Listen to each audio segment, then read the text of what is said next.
Liftoff will start in T-minus 10 seconds. 10, 9, 8, 7, 6, 5, 4, 3, 2, 1. We have ignition. It's time! Seconds from game 7 or from championship number 6.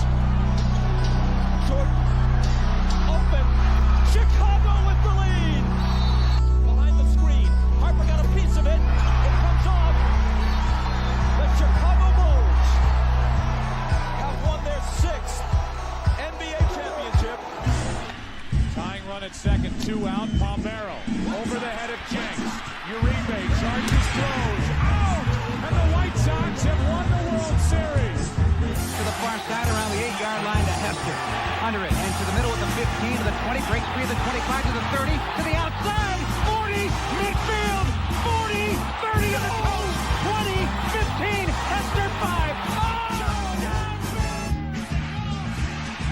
For the 3rd time in 6 seasons, it's one goal achieved. The Chicago Blackhawks win the Stanley Cup. A little bouncer slowly toward Bryant. He will glove it through to Rizzo. It's in time, and the Chicago Cubs win the World Series. What up, what up, what up? Welcome to ShawnSierraSports on Sports Zone Chicago. I'm your boy, the SuperBack, Shawn Sierra. Thanks for tuning in. If you're watching us on Facebook Live, then I guess you found us on Facebook. And if you're not following us on Facebook, what? Come on, go to Facebook, type in Sports Zone Chicago, click the like button, and now you're following Sports Zone Chicago. Simple. But wait, there's more. There's more. Make sure you go to our YouTube page. If you're watching us on our YouTube page, excellent. And if you're not subscribed to our YouTube page, for real, come on, guys. Go to YouTube, type in Sports Zone Chicago, click the subscribe button, but also click the notification button. That's the little bell next to it, and that'll let you know anytime the show from Sports Zone Chicago is going live. Get it? Got it? Good. Now, you can also tweet the show. You can tweet us at Sports Zone Shy. That's CHI at Sports Zone Shy. Now, if you want to follow me, just me personally online, you want to know what I did? Let me tell you what I did. I made it nice and easy for you folks. Nice and easy. One handle for Facebook, Twitter, Instagram, Snapchat, and TikTok. All one handle at the Shawn Sierra. Man, I got a great show, but I need you to get interactive. So whatever platform you're watching us on, leave a question or comment on that platform. It'll come up here in the thread. We'll put it up on the screen. We'll incorporate it into the show. And that, my peoples, is what makes this the best morning Chicago sports talk show around. And that's you. So bring them all, baby. Questions, comments, smart-ass remarks, because ain't nobody scared over here. Like The Rock said, baby, don't sing it. Just bring it.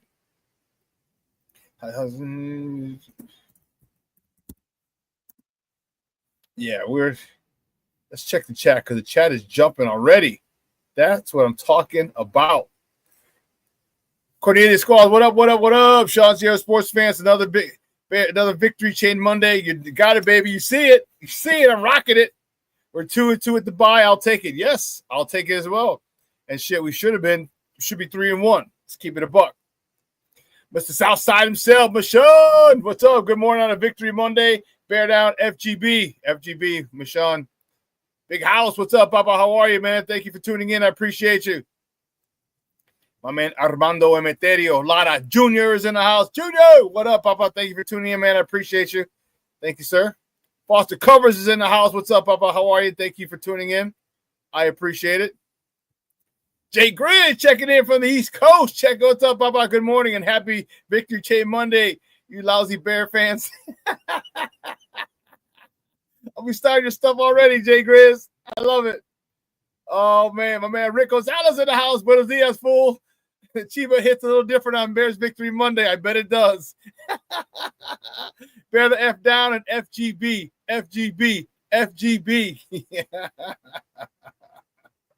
Oh, we're getting lit already. I love it. Oh, my man, King Booker World checking in. Says salute everyone at Shawn's. Booker World, King Booker World, what's up? Man, Hal said, I didn't see the game. How did QB1 look? He looked okay. He didn't play spectacular, but you know what? When we needed it, he stepped up. when we needed it, he stepped up. I can't wait to go over the film, break down the film tomorrow. That I'm going to look at because there was a couple of times I think DJ was open. He's missing receivers. And you know how I feel about that. And you know what my conspiracy theory on him and DJ is, but whatever. Levette Lee checking in. She goes, happy House Music Monday, y'all. Good morning, Levette. Thank you for tuning in. I appreciate it.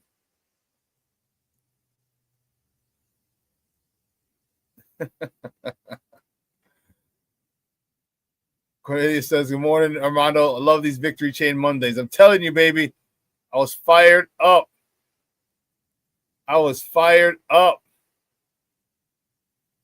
Where's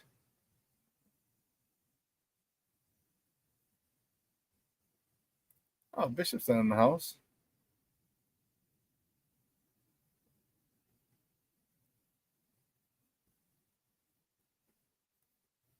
No, Bishop's not in the house, Junior. I don't know what you're talking about. Anyway, I am fired up, man. We got a great show for you today, my man. My man's in them. You know, I only got a couple guys that I say my man's in them. Ken Davis. Ken Davis is going to join us at 10 o'clock, talk all this Bear stuff. There was a Chicago block party out in Vegas yesterday, and I was all for it, baby. I was all for it. So Ken Davis is going to join us at 10 o'clock to talk. But let's not get it twisted. There's a lot of excitement, a lot of happiness going on. But let's not get it twisted. There's still a lot for us to work on. Okay? But I'll tell you what, I'm celebrating that W. I'm celebrating that dub. All right, it was ugly. But this ain't college. You don't get moved up and down for style points. Did you win or did you lose? It's literally black and white. Did you win or lose? Okay? The Bears came out with an ugly win yesterday. Man, they're reverting back to my 83 White Sox winning ugly. But you know what? The most important thing is? Winning. Winning. That first game, man, that Minnesota game, I was talking to someone yesterday at CrossFit.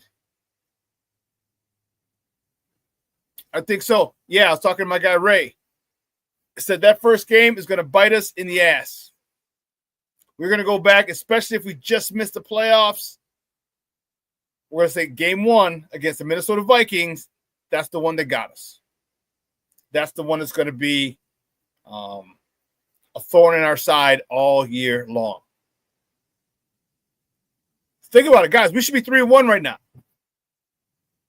We should be 3-1 right now with a quarterback learning a new offense, new scheme, receivers, new players, new regime. We should be 3-1 right now. But I'll take 2-2. I will gladly take 2-2.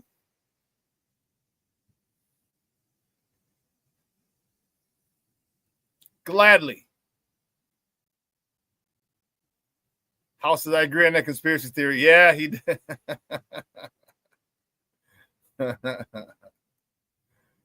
Jay Grinn's getting in on the FJB, baby. FGB. I said FJB. What the hell's wrong with me? FGB, baby. You're damn right.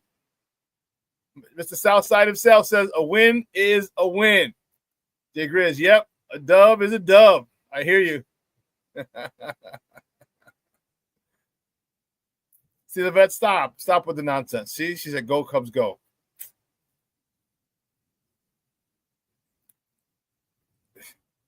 You're damn right. Don't care how we got it. We earned it. Even if you didn't play well. And people say you didn't earn a win. No, you earned a win. And blocking a kick is not a fluke. Okay? There was a lot of study in your special teams. And apparently the long snapper noticed a hitch in the long snapper of the Raiders. This is what I was hearing. And so they worked on. They had in practice, you work on that same hitch that the upcoming snapper has to get a better get off. And boy, did Josh Blackwell, his new name is Josh Blackwell, not Josh Blackwell. Did Josh Blackwell get off on that boy? And he was flying through the air with the greatest of ease. Jay Grizz, I don't know about 0-4, but we definitely have 3 losses. Maybe 4. You could be right. Jay Grizz said, I'm proud of this team. We would be 0-4 with last year's staff. I don't know about 0-4, but man. Yeah, I think last week's game would have been a gimme. Man, you know what? You're right. I shouldn't even say that. The staff was tough last year. But Caleb, let's not forget, Caleb showed a lot of grit last year himself, leading us to scoring drives toward the end of halves and end of games last year with the crap staff. But you know what? We don't have to do revisionist history. That staff's gone. We got this one here, and I'm happy about this staff. Happy about this staff. Yes, Mr. Southside, Josh Blockwell. That is it. Rick says, so you're saying coaching matters. No, somebody else said that. Somebody much smarter than me said that one time. FGB.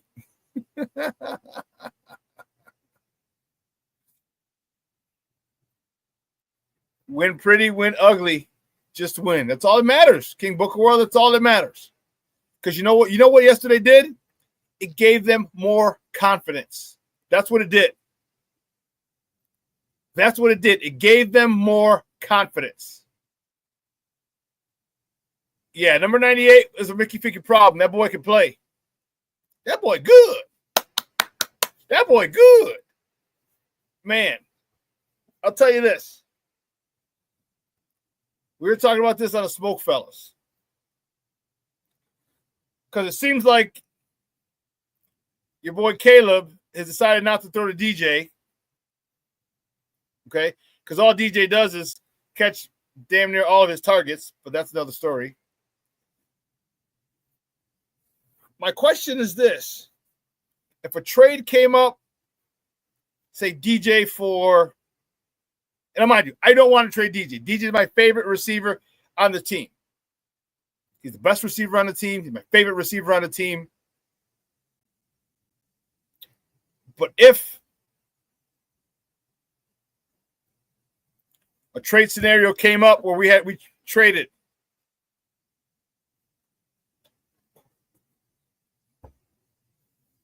DJ for Max Crosby, man.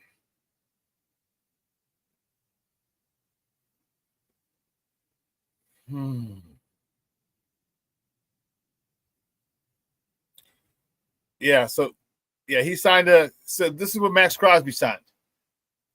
Max Crosby signed a 3-year, $106.5 million extension this year in March. All right. $91 million guaranteed. Keeps him through the 2029 season. That's pretty close to what DJ Moore's contract. 2029.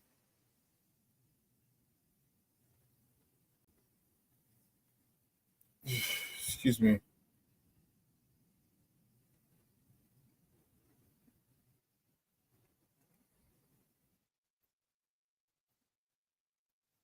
It'll keep him through the 2029 season as well. Because apparently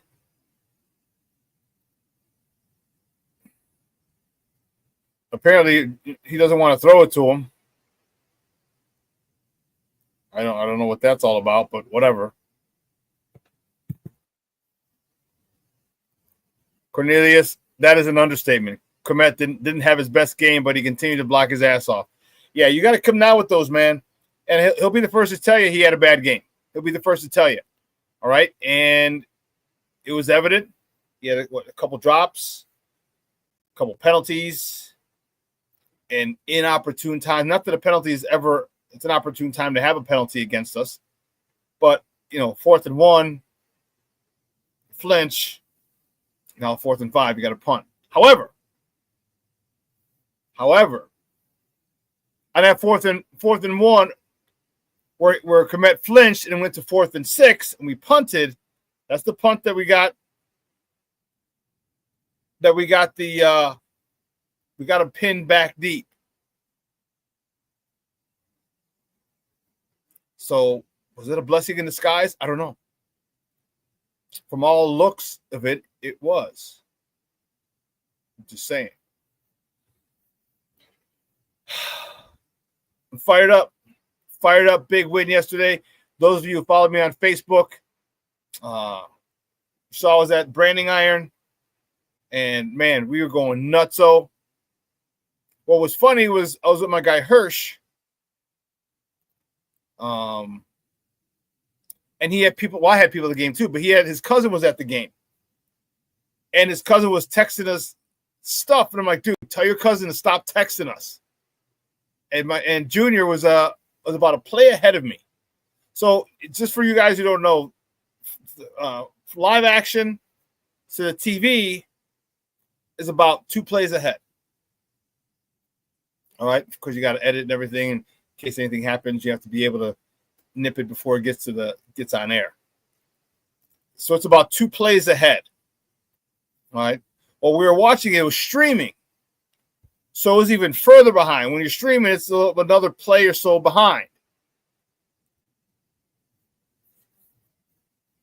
And I was telling Junior yesterday, like, dude, like, you're a play ahead of me. Don't tell me. So he would wait, before we text in the thread. And then my guy Hirsch, I'm like, dude, let me know. I said, you gotta, don't look at your phone. He's like, yeah. All of a sudden he looks when they're kicking the field. They're kicking the field. Goes, oh my God, I looked. I'm like, what? He's like, I can't tell you, but I don't know why I looked. I don't know why I looked. And he ran to the front of the big screen. He didn't say nothing to me. I'm like, oh, you son of a gun. What happens? What happens? And it blocked, and we went nuts. He goes, I can't believe I looked at it.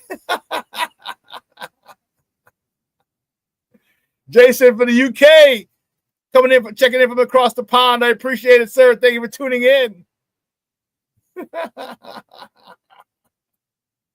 Oh, man, it was great.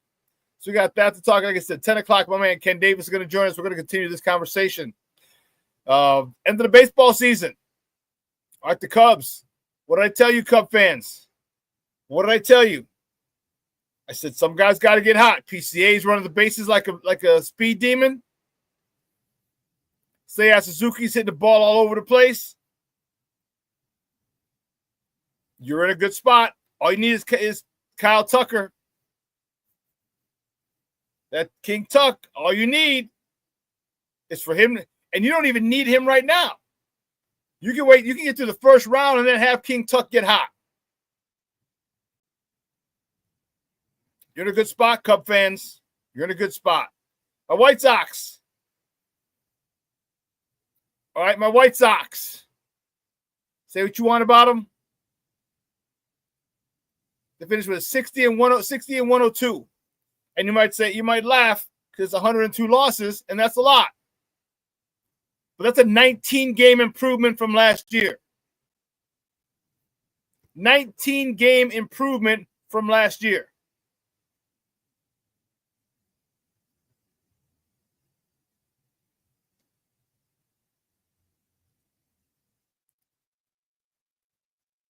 That's a 12% improvement. So let me think about it.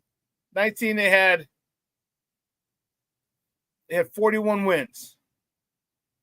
Let's figure that out.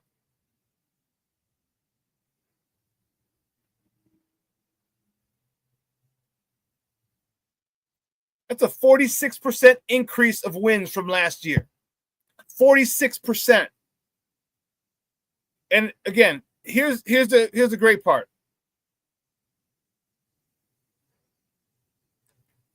This is not just sports, but this is life. Life is about perspective. Because you can look at the White Sox record at 60 and 102 and say, oh man, they suck. They're horrible. Ha ha ha ha. Third 100 loss season in a row. Ha ha ha. Or you can look at it and say, damn, they won 19 more games than they did last year. They won almost 50% more games this year than they did last year, which shows a hell of a lot of improvement. Now, if you look at the 102, you think, oh, ha, ha, ha, they third year in a row. But if you look at the win column, that's a whole nother story. 19 more wins is big time. 19 more wins is big time.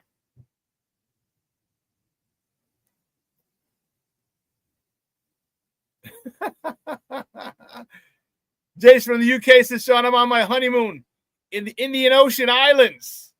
But it's Victory Monday, my man. I'm so freaking pumped. Bear down. Dude, I am fired up. First of all, congratulations on getting married. Secondly, what the hell are you doing watching me when you're going in Indian Ocean Islands? I appreciate it. Don't get me wrong. Man, I'd be jumping in the ocean, avoiding sharks like a mother hovered, boy.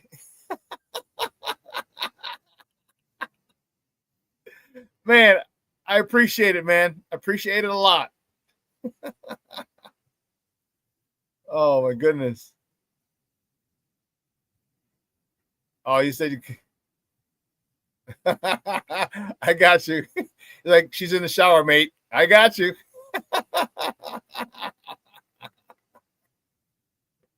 I ain't mad at you, dog. I ain't mad at you.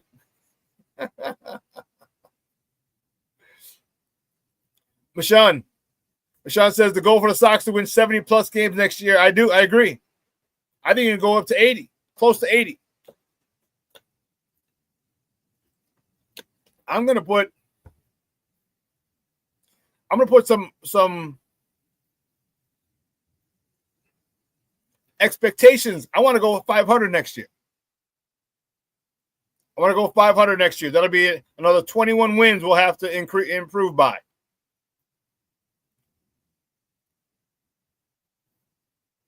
$21 wins. But you know what? This young team, all they did was get game time experience. So they're not going to be rookies anymore. Youngsters, yes. Rookies, no. There's going to be a way. They're going to want to wipe the taste of a 100-loss season out of their mouths.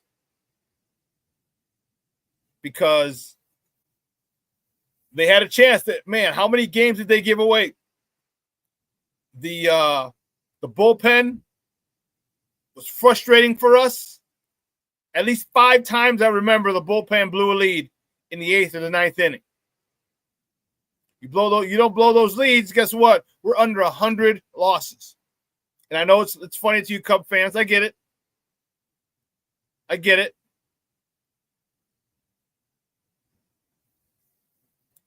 But we're over here. We're trying to improve, and we're supporting our White Sox, man. And as embarrassing as last year was, to improve by 19 games is something I'm kind of proud of. I'm kind of proud of. You Cub fans, you enjoy it, man. It starts tomorrow, Wrigley. Congratulations to you guys. You got certain guys getting hot at the right time. You'll be doing just fine. Well, listen, let me take a quick break.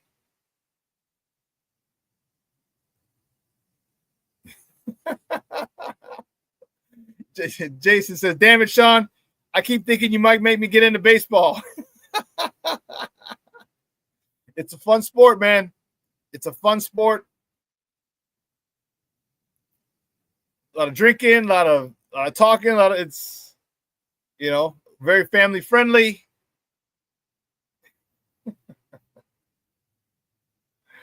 And Shawn says, I'm worried about the non-commit from the old man owner. Yeah, but here's what I think. Like, what? You got the talent. That's the thing you need. You got the talent. That's the most important thing. You have the talent. And you have a manager now that we trust and believe in right now. To get us away, to get these young kids developed and playing the right way, we have the manager. I don't know if he's the manager to take us to the title, but we're not at that point yet. We'll cross that bridge when we get to it. We're trying to get out of the stop losing 100 games shit. Okay? That's what we're trying to lose. We're trying to get out of that thing. Out of that stage of this for this organization. And right now he's on his way. 19-win improvement from last year in his first year, and you see these youngsters are playing. They play all 27. They believe until that last out is recorded, they have a chance. And to me, that as a paying customer going, I respect that. That's why I went to so many games toward the end of the year. You talked about it, King Booker World. You just said, I saw it.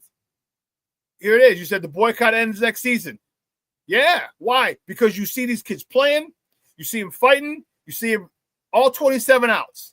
And that is what we as hardworking citizens of this country and fans of this team, you give me guys that bust their ass every day, day in and day out.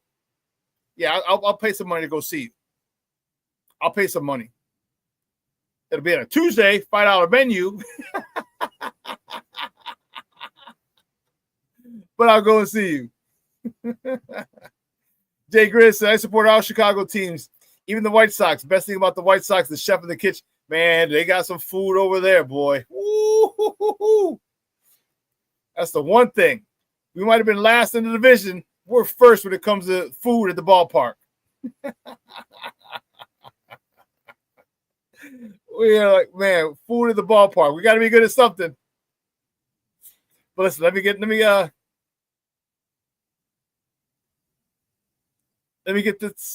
to break. Let me get the warden off the CrossFit, and I'll come back and we'll actually get in the top of the morning topics. All right. So, folks, keep it locked right here. Shawn Sierra Sports on Sports Zone Chicago.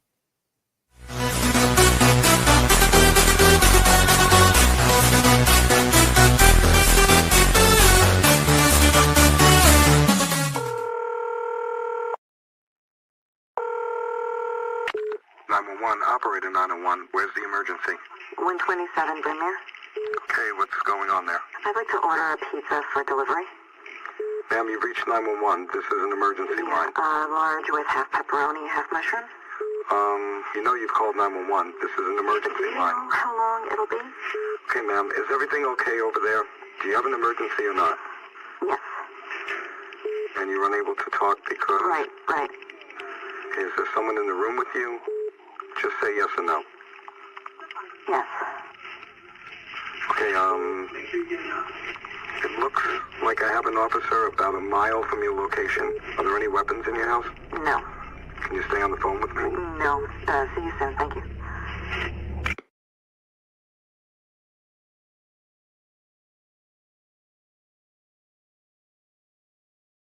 Every day, we take steps to keep the people we love safe. But some health risks are easy to miss. Ticks hiding in the yard can spread germs, like the ones that cause Lyme disease. Mice searching for food can spread bacteria that makes us sick.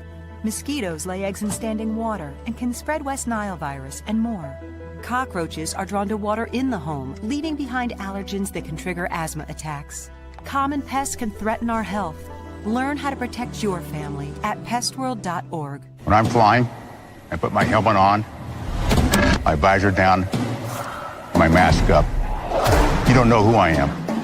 Whether I'm African American, Asian American, Hispanic, white, male or female. You just know I'm an American airman kicking your butt.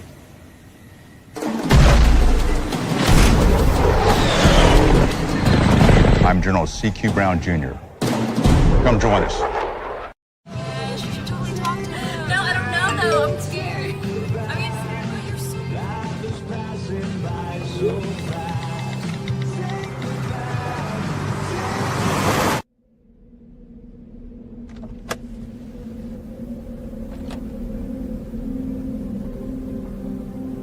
Do you know that you're in my lane? No, not at all. Are you not paying attention? Are you texting? I was just checking in with my mom. I was telling her that I thought we'd be home by 6. It's okay. There's enough time. Just pay attention. I'm not even halfway through my text. There's no way. I'm not even going to look up. My babies are in the car. You have to pay attention. It's just supposed to be a quick text. I'm so sorry.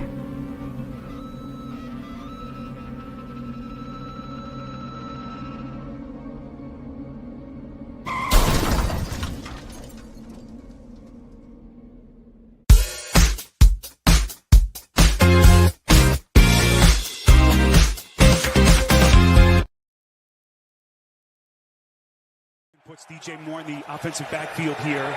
And that's where Williams goes. Moore just trying to get DJ Moore with the football arch in some space. Devin White, who... Boy, Gino has to feel that high snap on 3rd and 10. Throws a dart, and he's picked. Center of the field, it's Byard. And Byard has some running room. Gets down nearly... Ball-hawking safeties that we've seen, 28 now, 29 career interceptions. He's just reading Geno Smith. The Bears show pressure, dropping everybody out in zone, and just look at Byard's eyes. He is all over Jacoby Myers. He sees the route develop, he jumps it. Well, that's how you start on defense. A secondary, Spiro, that it really struggled a couple weeks ago against the Detroit Lions. Welcome back to Shawn Sierra Sports on Sports Zone Chicago. Those comes courtesy of CBS. Those are the Bears, baby. The Bears yesterday in Sin City with a huge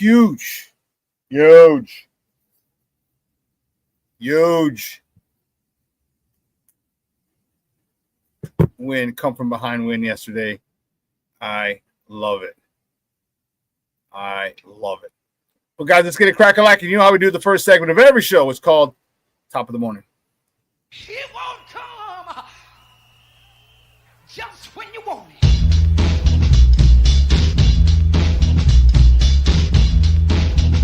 Top of the morning to you. Top of the morning to you.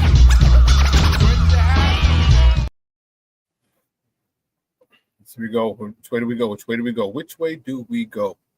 I think we know which way to go. Yes, baby. Yes. Our Bears. The Bears. Big time win, baby. Bears beat the Raiders. 25-24. Caleb Williams. 22 of 37 for 212 yards, a touchdown, a pick, and a 73.3 quarterback rating.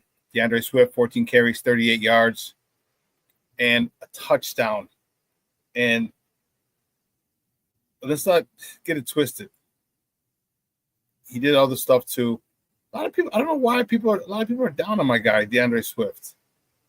I don't know why people are down on him so much. I mean, Swift also had 4 catches for 22 yards. Okay. But it was all set up. Everything came down to a minute or so, and it was a field goal attempt by the Raiders. See, the Bears scored. They put them up 1. So if you kick an extra point, you're only up 2, and a field goal still beats you. So they're up 25-24, and they decide to go for 2 to make it at least you need a field goal wouldn't beat you. Unfortunately, they did not. They did not convert on the 2-point conversion, so the lead stayed at 1. And somebody, I think it was Mondo. So me, Junior, and his son Mondo were on a text thread, and they were like, "Well, the defense. I hope the defense needs to step up." I'm like, they better, and they did. Well, special teams stepped up. Great game yesterday.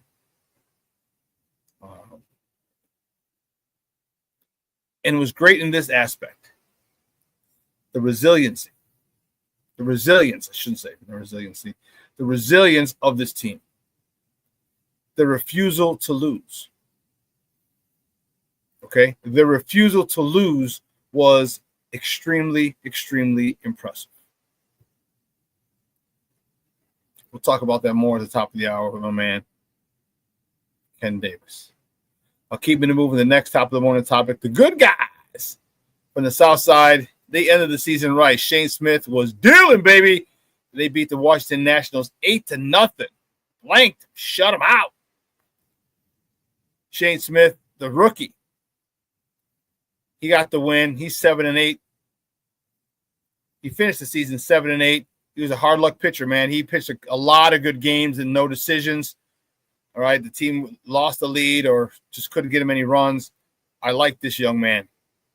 He went 6 innings, 1 hit baseball, 8 strikeouts. No walks, 8 strikeouts.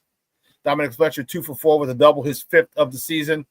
Hitting his first home run of the season as well, driving in 2 RBIs, his only 2 of the campaign. Brooks Baldwin. Wasn't Brooks? Yeah.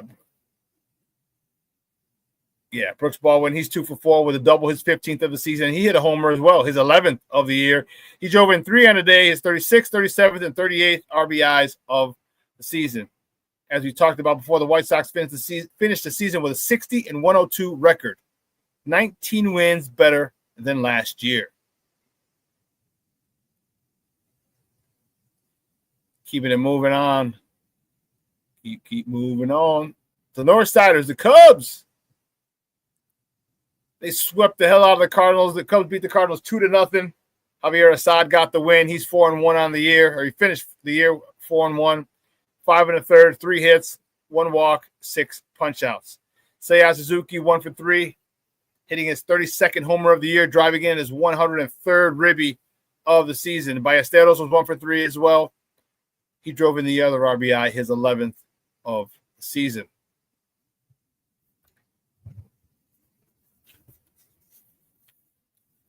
Well, the Cubs who finished the season 92-70. 92-70. Man, they will host the Padres. Oh, that's what happened? Holy cow, I didn't even see that.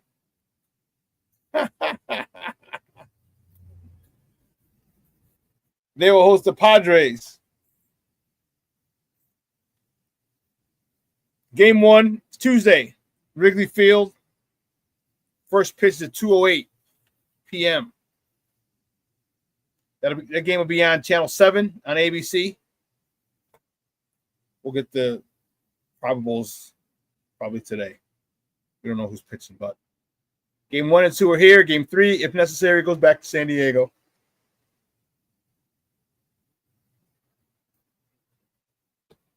You got in? Not the only, but a big, unfortunate loss for you guys is that Cade Horton will miss the wild card series with a rib fracture. Okay? You're gonna have to deal without him. You're gonna have to, but you guys have had enough people step up in big moments.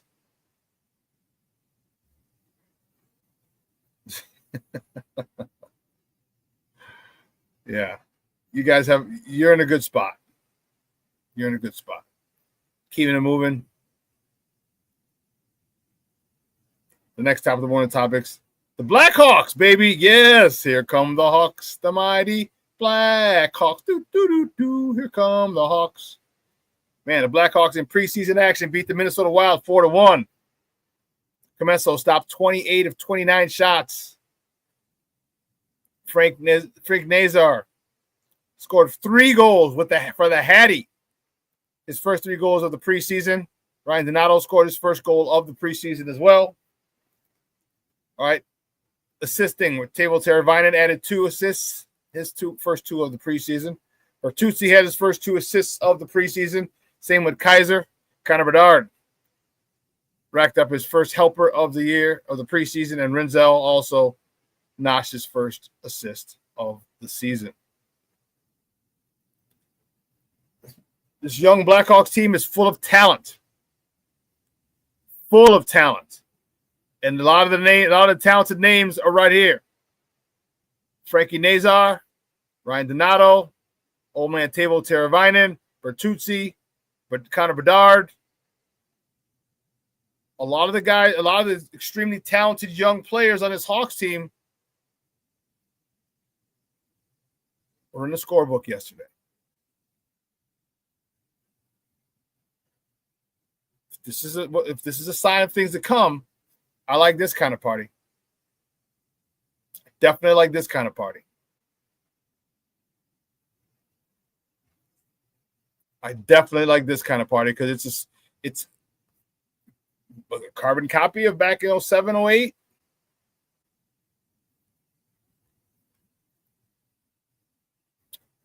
Possibly. We'll see. Do they have the right head coach? I don't know. because Coach Quinville was the man, and he was the guy who brought the best out of those guys, because as we all know, coaching matters.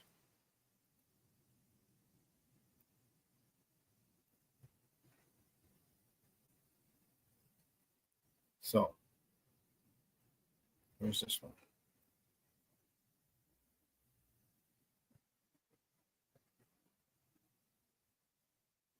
So going into the playoffs, Cub fans, how are you feeling? How are you feeling? Seiya Suzuki is on fire with 4 in the last 3 games. Is that what we talked about, Junior? 4 homers in his last 3 games. PCA, again, just get him on base. I think he hit a homer over the weekend as well. Stole a couple bases. All right. King, as I said, Kyle Tucker doesn't even need to really show out this series. You guys to advance. Rick. Man, I'm so jacked not to watch 1 inning of postseason baseball, FGB. Oh, man.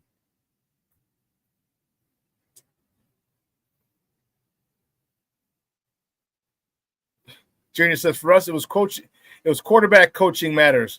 Paul Ohm, not Darryl. Darryl was our old head coach with the Chargers, and he was a great guy.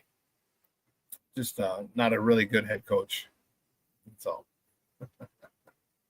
Paul was our quarterback. But anyway. We don't need to go down that road.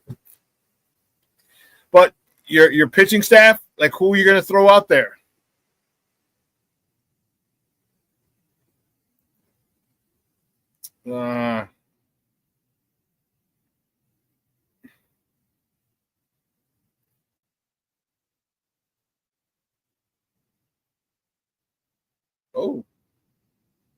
So undecided. The Cubs were undecided, but it looks like the Padres are going to throw out Nick Pivetta.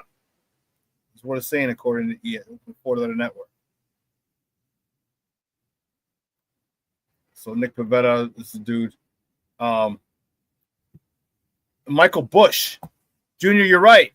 These bats seem to be coming alive. Michael Bush is on fire right now. You got Michael Bush, Seiya Suzuki, PCA. 3 guys who can carry you. You're sitting pretty. That's not even including if Kyle Tucker decides to start to warm up. Because if he warms up, you guys are going really deep in the playoffs. No diddy. Junior said, I'm excited to see the bats alive again. You should be, Cub fans. You should be. All right, they're playing good baseball. They're playing baseball the way it needs to be played, fundamentally sound. Key hits. Get them on, get them over, get them in. A couple of long balls. No diddy. Just make sure that your bullpen is focused. The bullpen needs to be focused and locked in.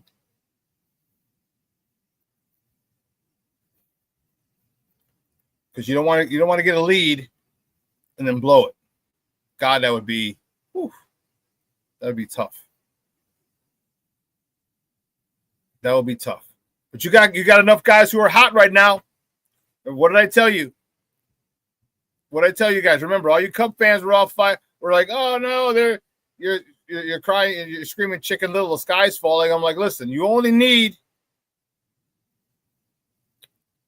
the last week, 7 to 10 days. Last week and a half, somebody get hot. Who got hot? Seiya. Michael Bush. PCA hit a couple, running the bases like a bandit. So that's all you need. And that's what you got. Padres don't want to face you guys. All right? They understand what the hell the possibilities, your potential is. And they don't want to deal with it. Don't have to. But you're in a good spot.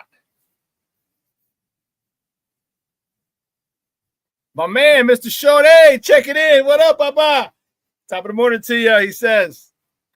Man, Shorty, I was at Branding Iron last night or yesterday afternoon for the Bears game. It was going crazy. It was great, great time. Shorty says FGB.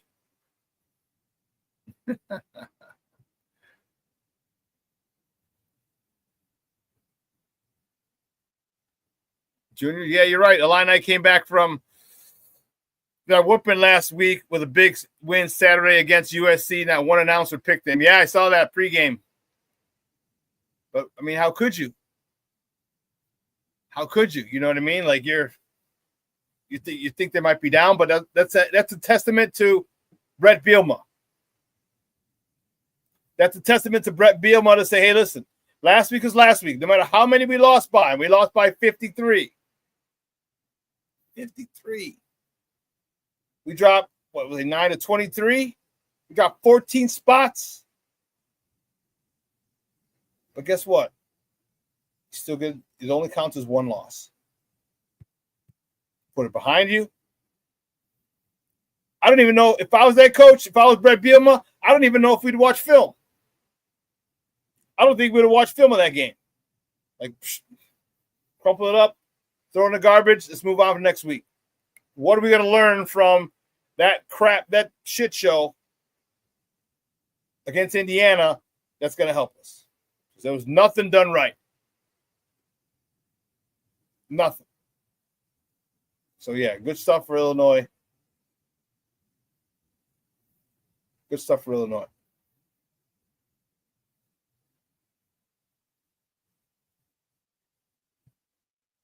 Yeah, Shorty's coming in. And Jason said, a dub's a dub, Shorty.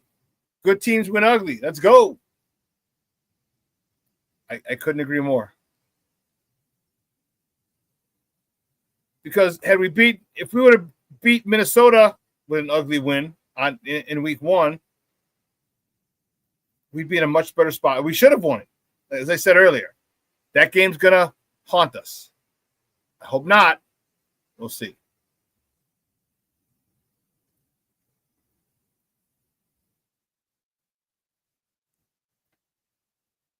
But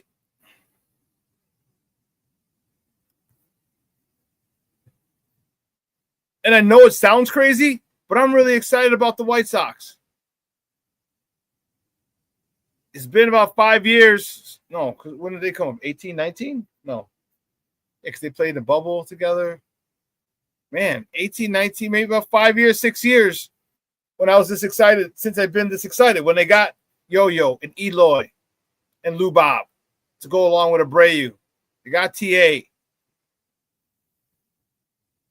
They got Andrew Vaughn, who was a hitter, who was a great hitting first baseman. Never loved to here. Goes up to Milwaukee and is not going to cover off the ball, but that's another story. But I was excited about that team. I really was.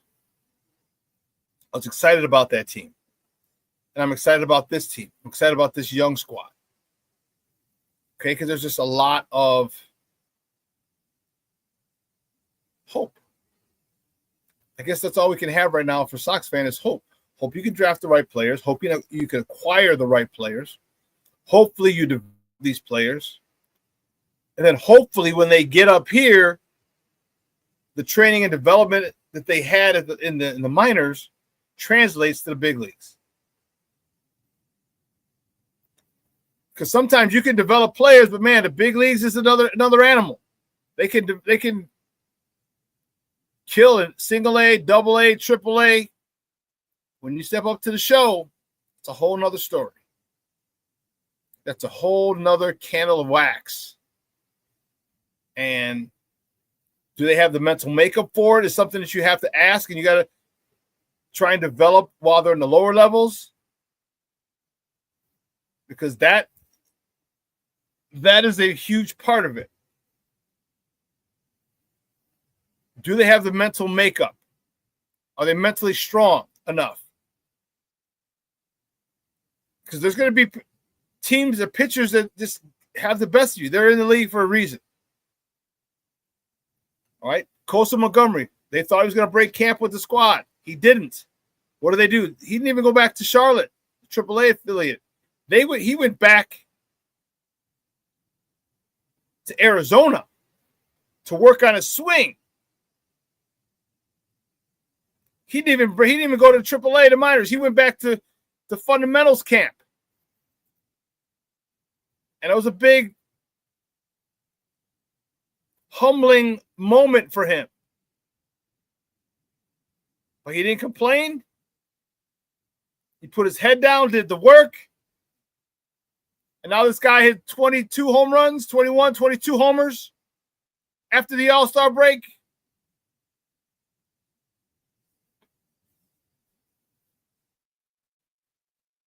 Yeah. So now when he goes into next season, he's got a new swing that he's worked on. He has success that he can draw on in order to gain confidence.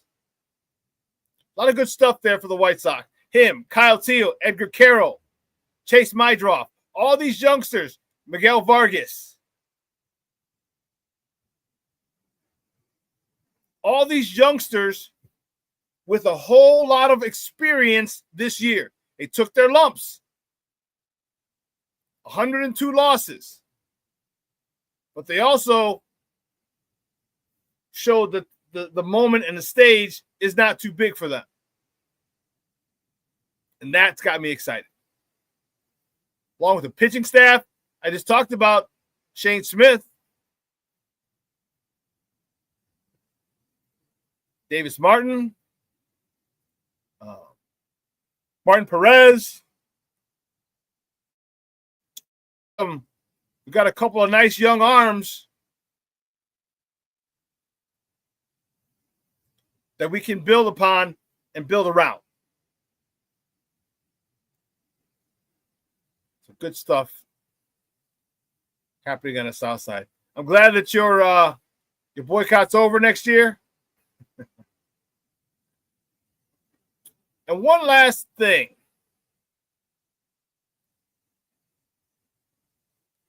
We'll talk about it. I'm going to go to break. We'll talk about it.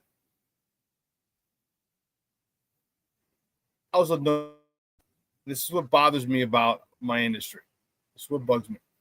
We'll talk about it in a moment. On the other side of the break, my man Ken Davis is going to join us. We're going to talk all things Bears. All right? So don't go anywhere, folks. Keep it locked right here. ShawnSierraSports on Sports Zone Chicago. Hey, it's your boy, the SuperBack, Shawn Sierra, and be sure to follow Sports Zone Chicago on all social media platforms, on Facebook, Instagram, and our Roku channel. You can find us at Sports Zone Chicago, and on Twitter, we are at Sports Zone Shy. Also, be sure to download our mobile app so you can take Sports Zone Chicago with you on the go.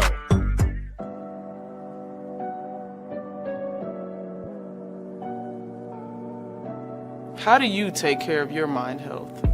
For my mental health, I meditate in the mornings. I have my dogs. They're the best. I just find ways that help me just relax. Finding things that make me happy, like being close to my family. I meditate a lot and read books. I have hobbies outside of the game. I'm able to switch off. I'm able to turn my brain off from the game of basketball. Your mind health matters. Your mind health matters.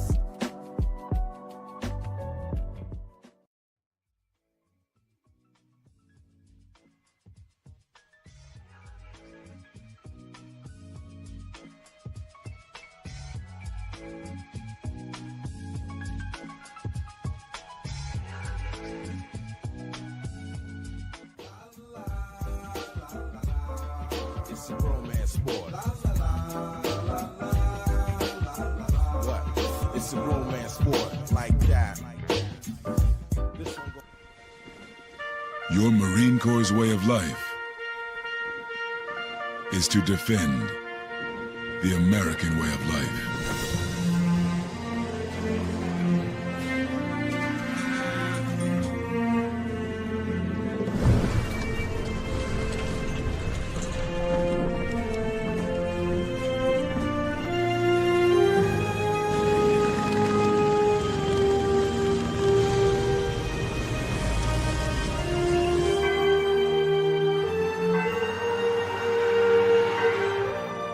Every day,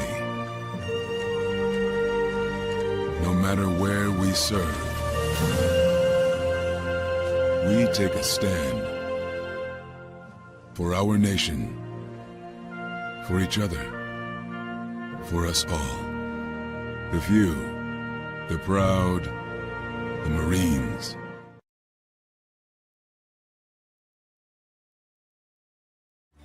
Everybody in a work zone is someone's somebody. This is my mom. She works for KDOT.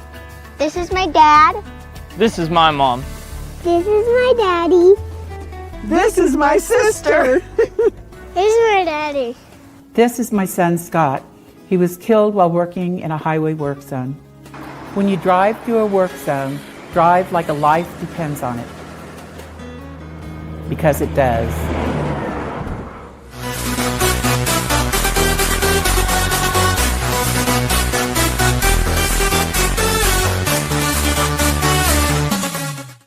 Time that clock running, all 3 timeouts left for the Bears. As we're now 5 and change, Williams steps up in the pocket, gonna rip it and completes. DJ Moore by commit. Marks him back at the 41-yard line. Williams steps up. Williams, first down and more. As we are inside of 3 minutes left. Crosby coming around the edge. They protect Williams and he completes. First down Bears. Odunze. Go Bears, buck 39 left in regulation. Swift to the outside, in for the Chicago touchdown. Jacob Bobenmeyer, the snapper. A.J. Cole, the holder. The kick is blocked. Unbelievable.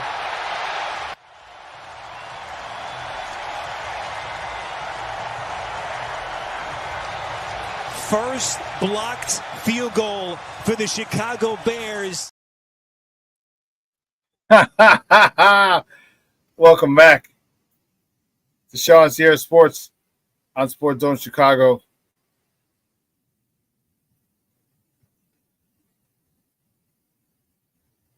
Man, those were the boys, man. Those were the boys in Sin City.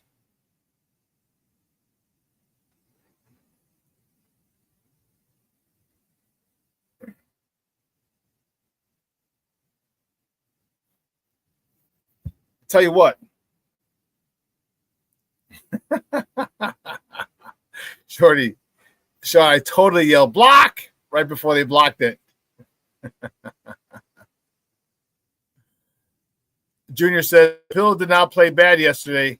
Better than 79. Well, Theo Benedict, that's 79. And I'll tell you what, Trapillo did not. He did not. So apparently he got benched. And I'm talking Braxton Jones. This is what Biggsy was saying. Braxton Jones got benched early. And Theo Benedict moved from right to left. The rookie goes in at right tackle. And again, he did not very well.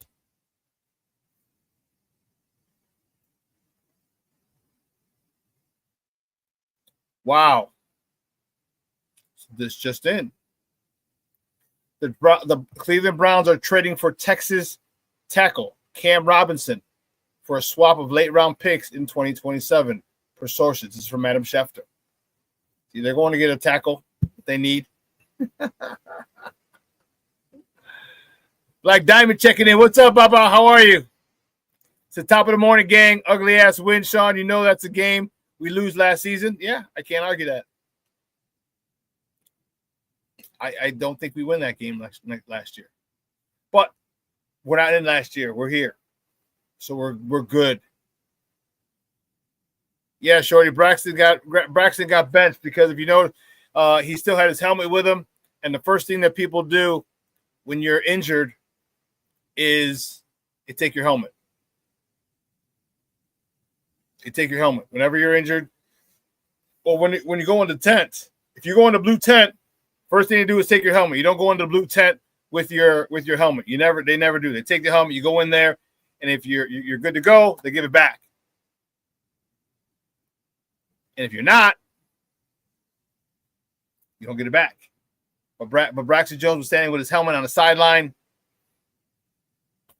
Oh, Black Diamond says, my feet are here. Good. Okay. You're just making a statement. All right, cool. Jay Gris says, why couldn't that have been the Bears trading for Cam Robinson? I know. I know. But that was a good move. And here's why. And remember I told you, remember I said, for Ozzie Trapillo to come in, for him not to be shell-shocked, you got to throw him in middle of the game.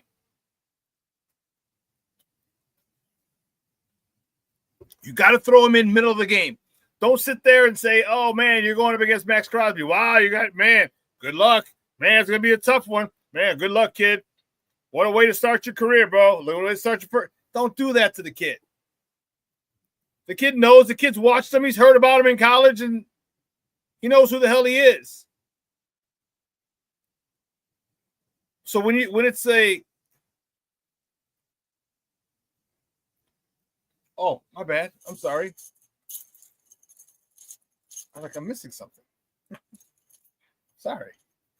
Please forgive me. Please forgive me. Oh, let me get rid of this too so you get a better view of it. There you go. The best thing to do is, all right, kid, you're in now. He doesn't have time to think. All you have time to do is resort to your fundamentals. All right? And he did okay. He did okay against Max Crosby. But guess what? You're not going to face Max Crosby every week. You're going to face good defensive ends. Let's not get it twisted. But you're not going to face the likes of Max Crosby every week. You got Myles Garrett coming up. Okay.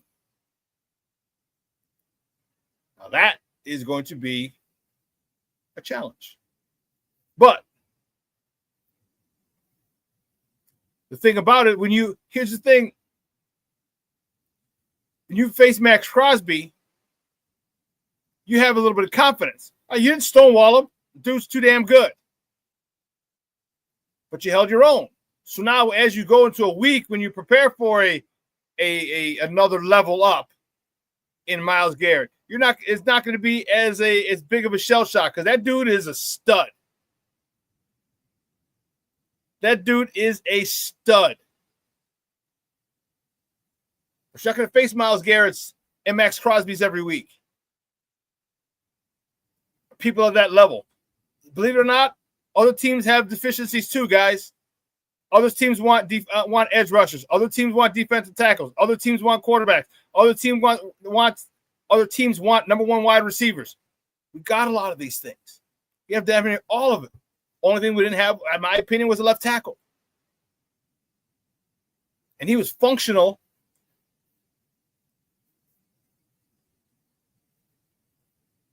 But listen.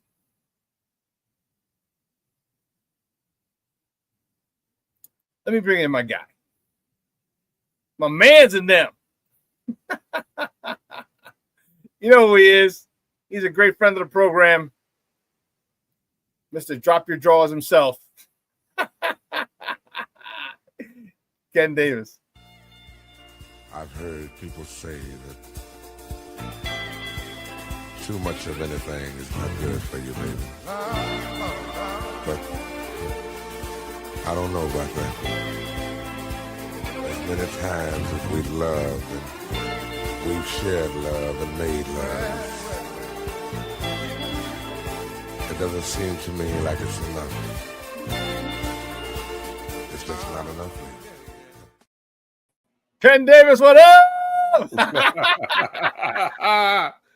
Listen, drop them draws himself. Drop them draws, Davis.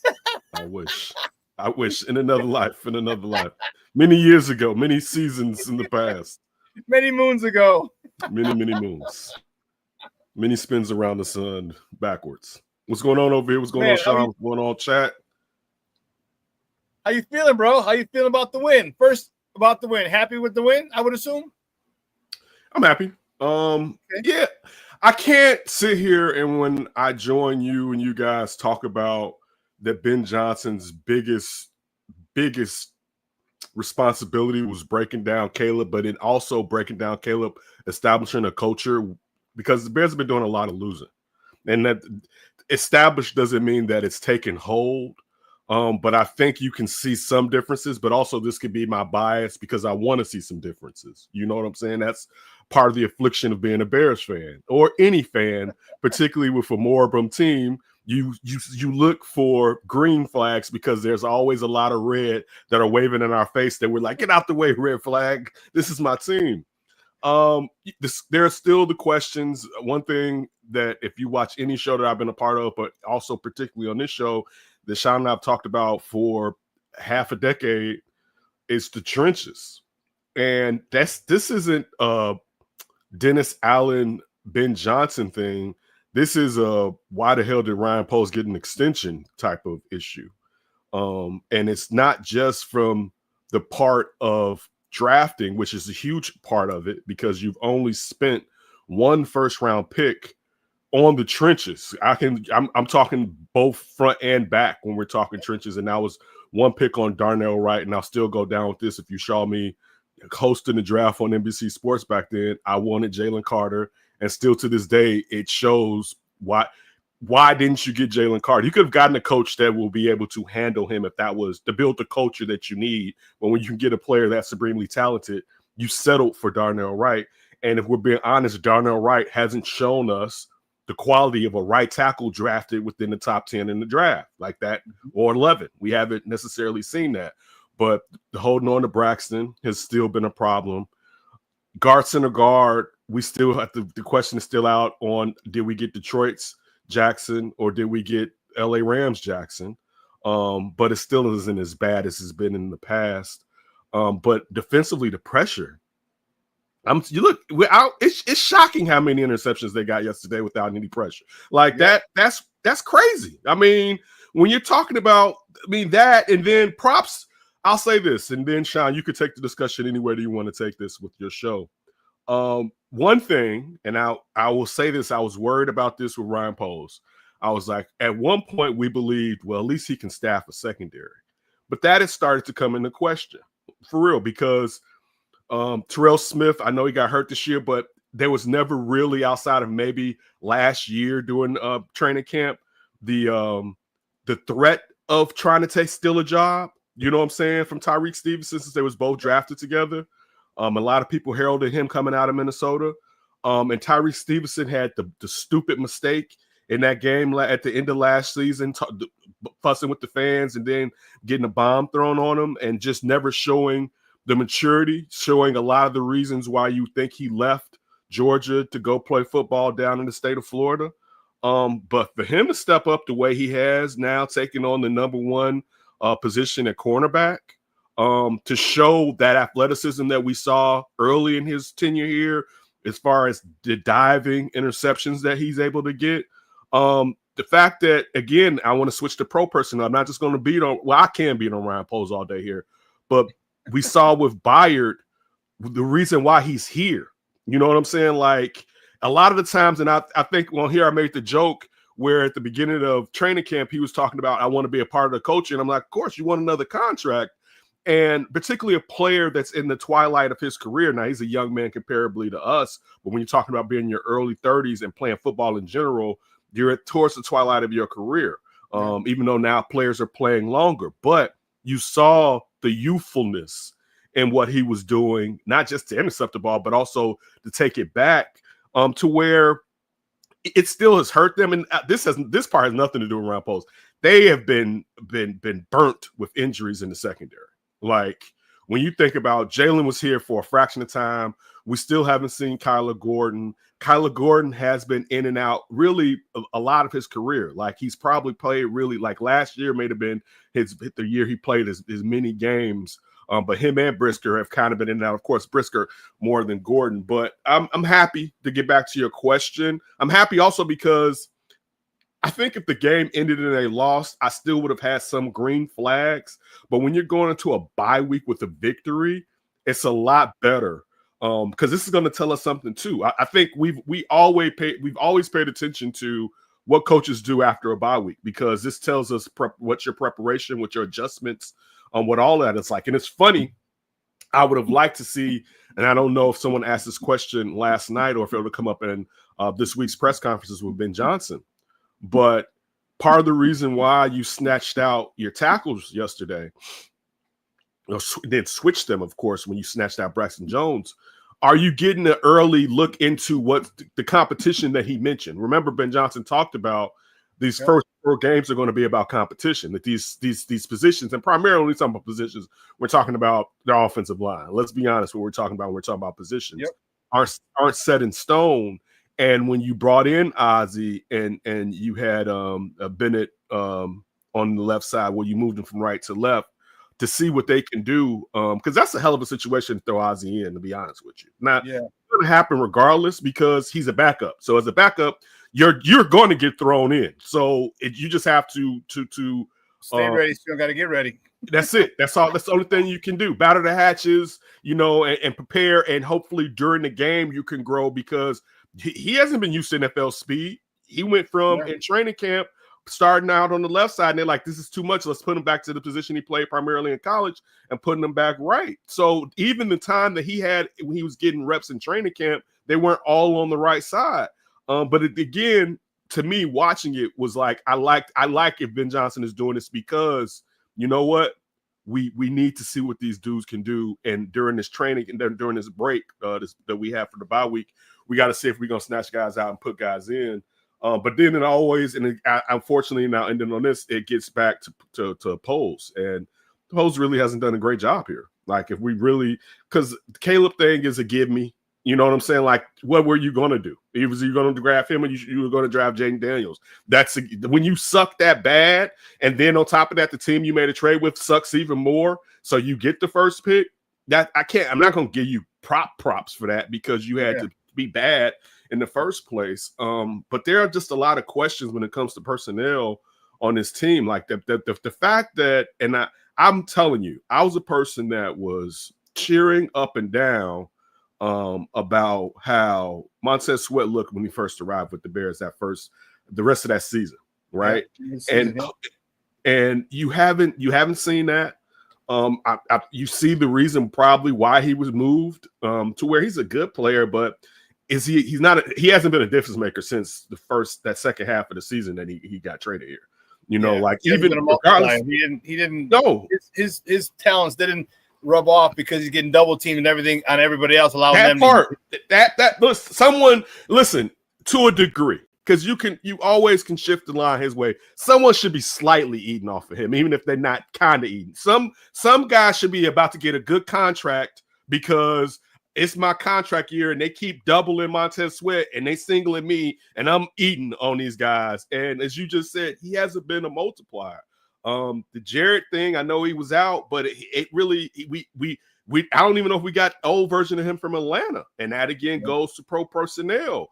I did like what we were getting the first couple of games from the kid from Indianapolis that they brought in the defensive end. I thought that he wasn't getting some props. Yeah, I thought he wasn't getting some props for us. It seemed like he sunk down with the rest of them. He made a couple boneheaded moves a couple times, but there are a lot of times where his finishing, I liked his penetration, how he got out. So the addition, that doesn't upset me, but that's the kind of guy you bring in when you already got 2 dogs. And this is like, oh yeah, I'm gonna add him. And right now you don't have a dog. If we're being just flatly right now on that. Bro, I said that about Montez Sweat. Like, he's not a dog. He don't have a talented dog. Yeah, he might be very talented, but he ain't a dog. You know who's a dog? Number 98 on the Raiders, Max Crosby. That Joker is a dog. What the hell is that, dog? What the hell is that? Like the just from it's been years now. He's been an excellent player, but he's in a way he's still improving. You know what I'm saying? Like the tenacious ability, the fact that he almost tipped 2 interceptions to himself, right? Yeah. Like he almost, dog. How do you almost good enough? You gotta do 2. Right? How do you almost stop like a defensive end, right? Like how are you all like, dude? And listen, he's a tall guy. I'm sure he's strong. He doesn't seem big, but I mean, if he walked up on me, I'd be like, damn, it's a big motherfucker. You know what I'm saying? But the fact that the amount of power that he can generate on guys that are walking around 340 with muscle 340, you know what I'm saying? Like he's manhandling grown men and then has the ability to get out in the pass and tip interceptions to himself, like that, like you say, that just having him, you see where what you keep hearing all of yesterday, like they've been waiting on. There was two guys, the Taylor kid that they drafted like 2 years ago, and there was another one where they're waiting for him. They're waiting to see, but you can wait for those guys when there's a dog out there, as you said earlier, that's a force multiplier. And I was going to bring that up too, Shorty, as far as Austin Booker. One, man, Austin Booker better be able to light a fire under this. And this is a conversation I was having myself yesterday. But props to Austin Booker and what we think he can be. But at no points do we believe, and this isn't even a knock on him, that he's going to be able to set the edge and be a dominant run. So, I mean, what do we want? One thing we've always talked about is let's get a one-trick pony. Now, of course, we want a true two-trick pony. I'm not saying if you're like, Ken, I got a two-trick pony and a one-trick pony, which one do you prefer? I'm like, give me a two-trick pony, right? But we're saying that beggars can't be choosers. You know what I'm saying? So if you're right there, what is consistently want to get out. Cornelius, do you believe that? Do you believe with the amount of false starts and boneheaded type of plays that he has? And I'm not saying get rid of him.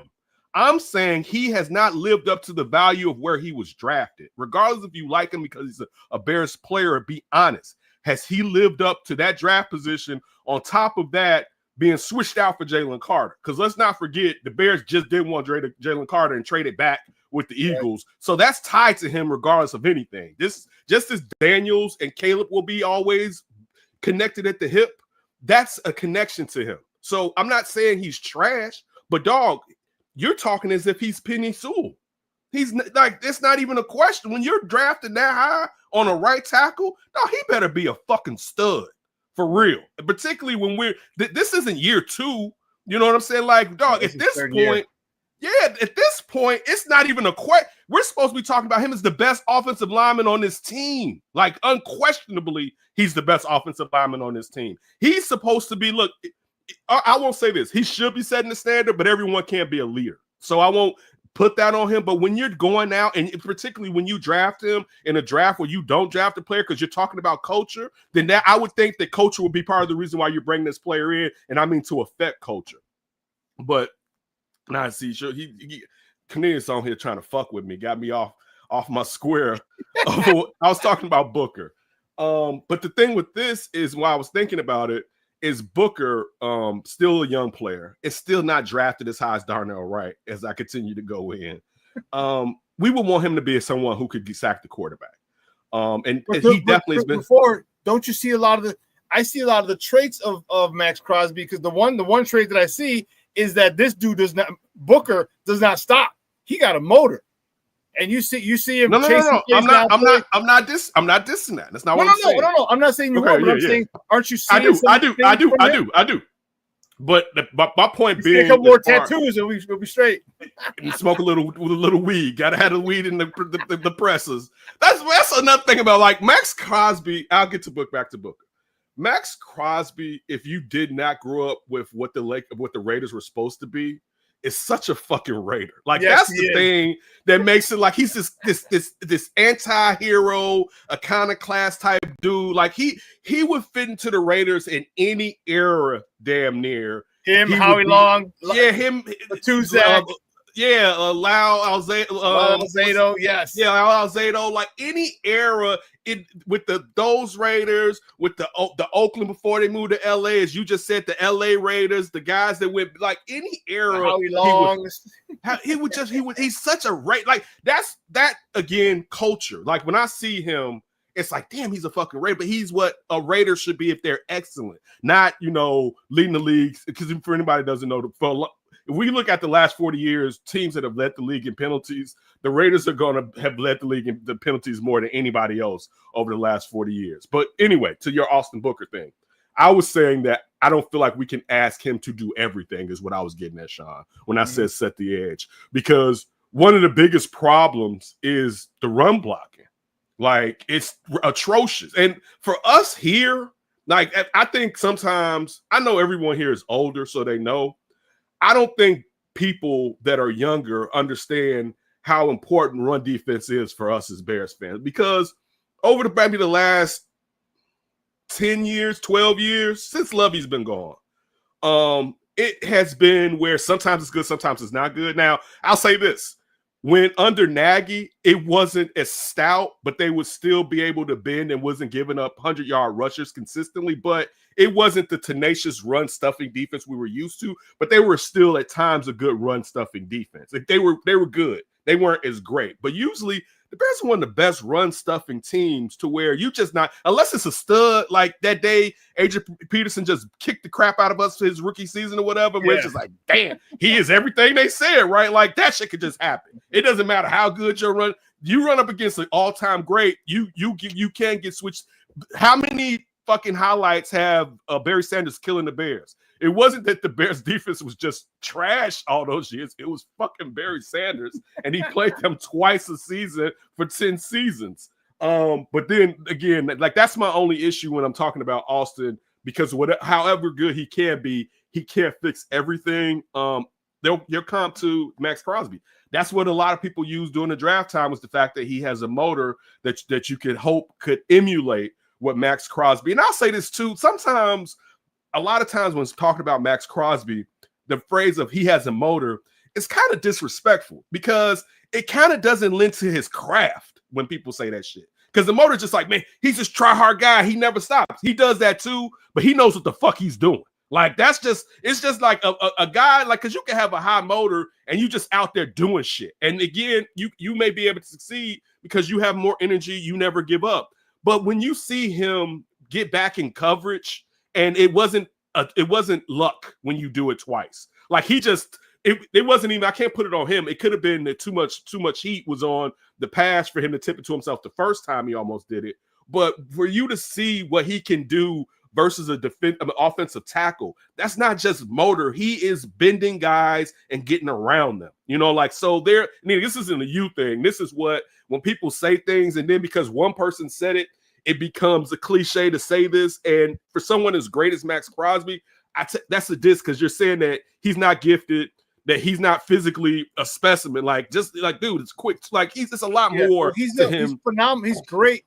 He's fundamentally sound, first and foremost. He's fundamentally sound. He's got great.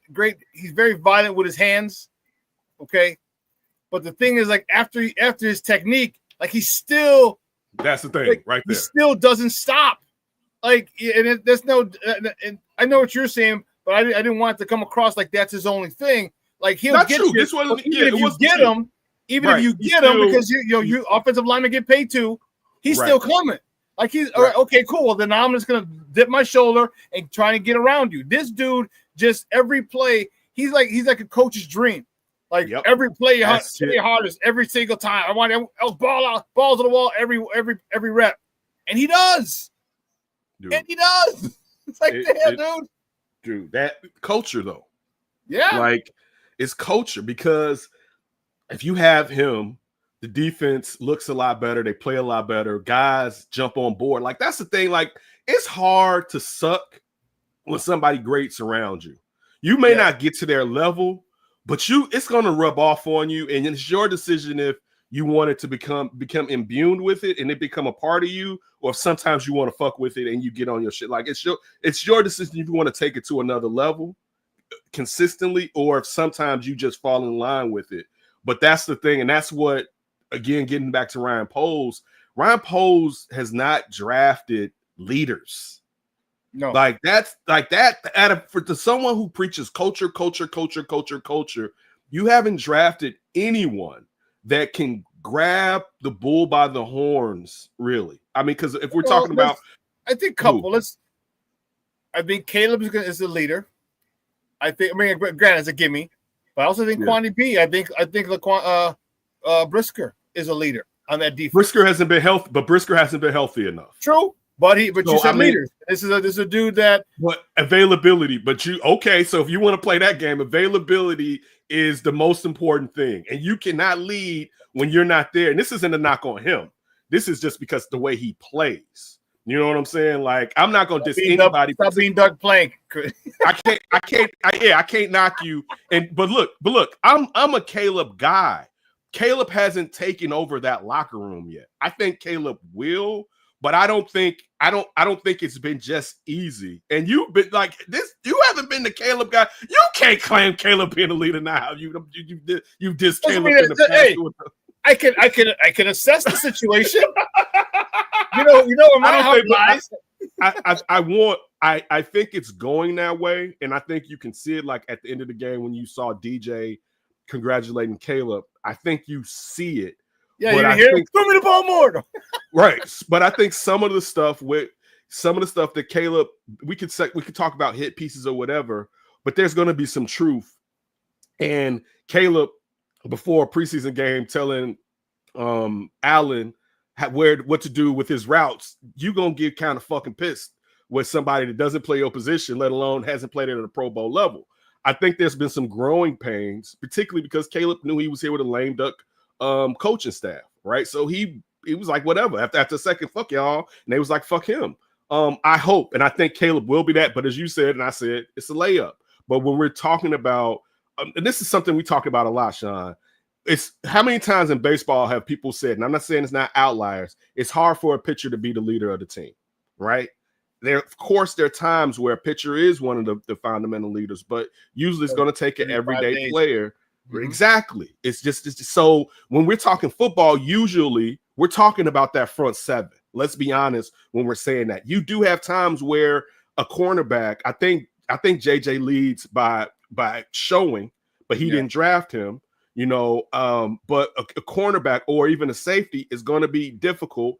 And usually, even if they are the leader, they need someone in that front seven to bounce it off of. There has to be someone to lead that too. And you don't necessarily have that in that front seven. And I think getting back to why we were talking about Max Crosby, and the guy doesn't even have to be as good as Max Crosby, it would fire up the rest of them motherfuckers more often. You know what I'm saying? Like that's you need an offensive lineman. You need an offensive or defensive lineman who's a leader. You need that on the offense. You need an O lineman and the defense. Yep, you do. Like do. Or like what's the name? I'm blanking that they got that Ryan Pace got that the Saints had, and then the Patriots had, and then he signed them the 5 technique tackle that would play here. That was would have got more. It was kind of nuts. It was a little bit nuts. Talking about. I can see his face. Oh goodness! Right. You need something like because that year when John Fox and Vic Fangio, and we were like at the end of that first year with Fox, and we were like, wait, this defense may be kind of good, right? He was the main reason that defense played as well as it played. And like that's you need that. You can get it through per personnel and guys that may be on a quote unquote scrap heap and that can fit into your system.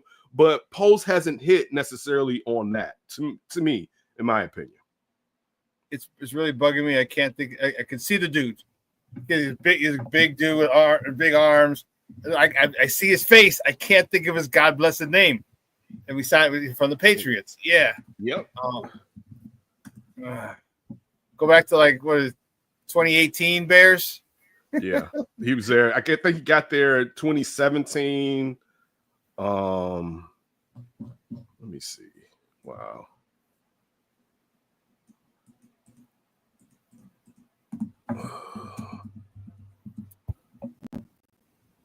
Somebody in chat, help me out. Who the defensive tackle?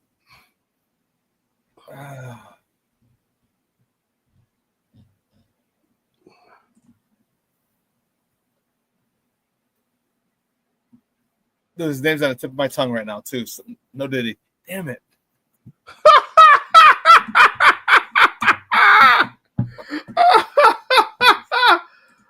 Give me 1 second. I'll have it for us. All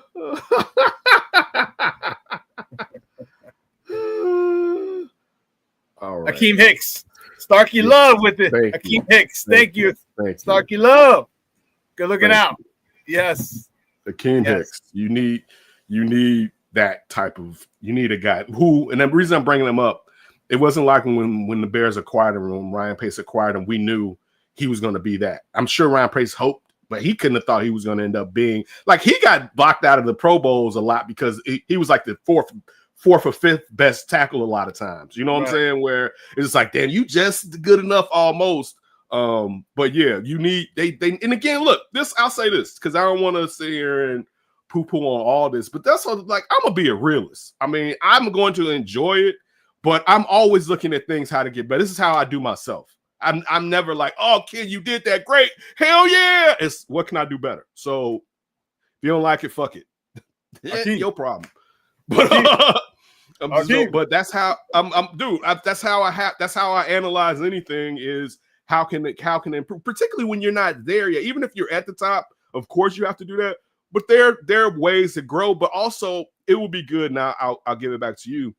It would be good if I saw a lot of there's a they got some guys that if they just had somebody to kind of lead them, I think they can improve. And I mean, I think I don't mind the linebackers. I wish there was some fire. I think it's funny, and he when you think about Edwards, I love the play where he was blitzing off the edge at the beginning of the game, and it was a left off. It was either off guard or off center run, and he ran down. He came back to run the running back down. It may have been 7 yards down the field, but when you blitzing into the backfield, then have to turn around and run after somebody, and he was the guy that tackled him. I think it shows his athletic ability, but we knew that when he was coming out of college before he was drafted by Buffalo. But that's just one of the things. When I'm looking at it, I'm thinking about, okay, like when we always talk now, I joke with you, we'd be like, man, look at this bench player, look at this. And again, I'm interested in when Booker comes back. But man, look, the defensive tackle situation is worse than it was in the last 2 years. If we're really being here's what happened, dude. No one wants to listen. This is why Braxton Jones is sucking. Okay, because Braxton Jones was an above average, serviceable left tackle. Yes. But what happened? His ankle. So this offseason, just like Billings, remember what happened to Billings? He tore his pec. So you can't you're rehabbing. You're not training for the next season. That's the issue that Billings is having, is like people can block him because you ain't freaking the Incredible Hulk anymore, because your pec muscle is not as strong as it was a year ago or since you got here. Now, next year he'll be fine. Same with Braxton. His injury will be gone, but that whole offseason, and we saw how, remember, he couldn't even do shit, Braxton. I was going to get to that. Beginning of camp. Yeah. So if he couldn't even do shit, that means he's not squatting, he's not deadlifting, he's not hand cleaning, he's not getting his lower extremity stronger and quickness as well. Same thing with Billings. I mean, are you doing push-ups? I mean, you're not benching 575 pounds now because you can't. Right. And all that time, it's a detriment. And I believe me, I understand it, bro. My senior year in college, 2 weeks before I had to head back to Holy Cross, I strained my back. I had 135 on, bro. I was literally warming up. Dude, I was squatting fucking almost about 600 pounds back then, bro. I had 135 on the bar to warm up, and my back tweaked. I didn't. 2 weeks going into camp, I couldn't lift. First week and a half of camp, I couldn't lift. Lost a lot of my strength. So I believe me, I feel it. And the funny thing is, I can't blame anyone for the Braxton situation. Mm-hmm. And I like how he's been serviceable. He's been above average particularly for where he was drafted at. You know what I'm saying? Like, he's been a guy that exactly, the old drafts, right? Day 18. Particularly a guy where he was drafted, and you'd be like, I want him on my roster because there was value in having him if you had a great left tackle. And you always be like, man, if anybody go down to left or right, we know we got Braxton. You know what I'm saying? Mm-hmm. Like, do go out for the rest of the year. Shit, at least we got Braxton. It'd be different. We have Braxton. Like, that's what you would like if everything was everything. And most times everything isn't everything unless you like Green Bay or somebody like that. But the thing where I can't blame anyone is, one, my thought is, well, you brought in competition, so he's going to be worried about this or whatever. Too bad they couldn't tell him to slow down his return. But I can't put that on them because this is a contract year. So he has to get tape out there and to try to get as much money as possible. So, of course, he's going to push himself to be back on the field because he's trying to get also what us refer to him being drafted in the 5th round. That's 5th round money that he has. He doesn't have first 2-round cash. Yeah. You know what I'm saying? Like, regardless of how he's played enough to get some millions of dollars. All right, in the league. If J. Charles Lemo can get a second contract, right.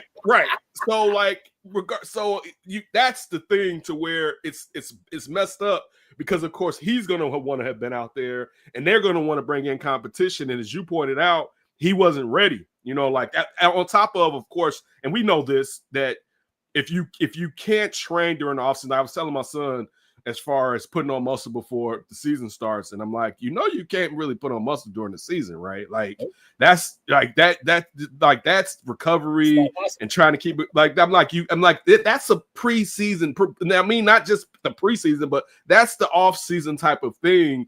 And Braxton, of course, someone who has to get bigger and more stout because he doesn't have the tuchus that your left tackle needs to stop bull rushes. You know what I'm saying? Like, he doesn't have the ass and thighs that are adequate enough to anchor when somebody is trying to blow you up. You know what I'm saying? So, like, that's, again, but on the light side, look, they pulled one off in the game where at times it looked like they was out of it. There's still some hiccups. His height's always going to be an issue, but it's not just his height. It's where this arm slide he throws. Yes. It's like, because if you think about someone like Drew Brees threw the ball from up here. Caleb throws the ball. So we're always going to get batted balls with Caleb for the most part, because trying to go in and change his release is a whole different type of thing. You know what I'm saying? Like, you just trying to get his footwork right, him to be in the pocket and how to climb the pocket at times. Because anytime it's a mobile quarterback, they always like to flush out the back where climb the fucking pocket. Not to say you can at times, but there's too much space in the pocket just to move around and still get the ball off rather than just taking it off. But it has to do with his arm slot is going to cause batted balls often. But you still got someone who is talented, has really nice arm talent, is extremely mobile. He's not the fastest quarterback, but he's not slow. He can definitely get you a first round. He can definitely get you a touchdown. He has moxie. He has some specialness. He makes bonehead plays at times, and hopefully they can grow that out of him. You know what I'm saying? Like, hopefully this isn't him. This is him being young and having to learn. So I think you have the coach, but you're going through growing pains with the coach, because I'm sorry, I think personnel often. And I wanted Ty Warren. I was a Penn State fan at times growing up, but it has nothing to do with that. I just wanted Ty Warren. You shouldn't have drafted a fucking tight end in the first round this year. Like, I'm just being honest. It was, and I know Cole Kmet was dropping shit crazy, right? But point being, you still had too many holes in your trenches, right? Like, I am a fucking Rome Odunze fan. I enjoy talking to Rome. Rome is a kid with his head screwed on properly. Shawn, I'm sure you've had times to talk to him. He's a kid where it's like, this motherfucker clicks in Chicago. It could be nice. He's a good looking kid, so the ladies are gonna like him. But he has the skill set.